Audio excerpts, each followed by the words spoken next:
ദാനമായി നിങ്ങൾക്ക് കിട്ടി, ദാനമായി തന്നെ കൊടുക്കുവിൻ. ഇന്നത്തെ 2 വായനകളും ദൈവപരിപാലനയെയും ദൈവത്തിന് തൻ്റെ മക്കളോടുള്ള അളവില്ലാത്ത സ്നേഹത്തെയും എടുത്തു കാട്ടുന്നു.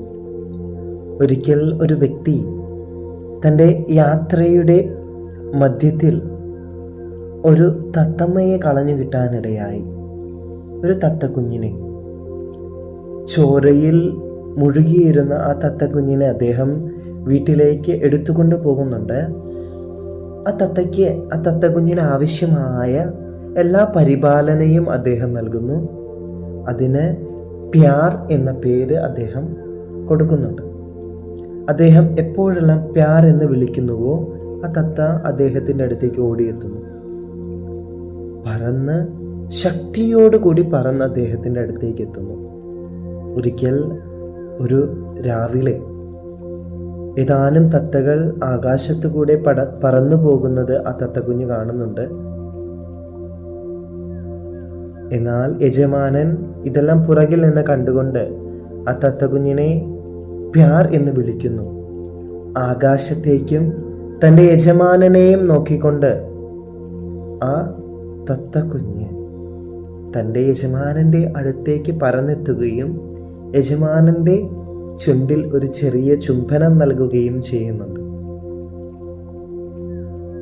സ്നേഹമുള്ളവരെ, ഇന്നത്തെ ആദ്യ വായനയിലൂടെ ദൈവമായ കർത്താവ് അരുൾ ചെയ്യുന്നുണ്ട് സിയോൻ ജനത്തോട്, ഇനിമേൽ നീ കരയുകയില്ല, നിന്റെ വിലാപസ്വരം കേട്ട് അവിടുന്ന് കരുണ കാണിക്കും. സ്നേഹമുള്ളവരെ, ഇന്നത്തെ ഇസ്രയേൽ ജനമായ നാം ഓരോരുത്തരോടും ഈശോ ഇതെല്ലാം തന്നെയാണ് പറയുന്നത്. ഇനിമേൽ നീ കരയുകയില്ല, നിന്റെ വിലാപസ്വരം കേട്ട് അവിടുന്ന് നിന്റെ കൂടെ ഉണ്ടാകുമെന്ന്.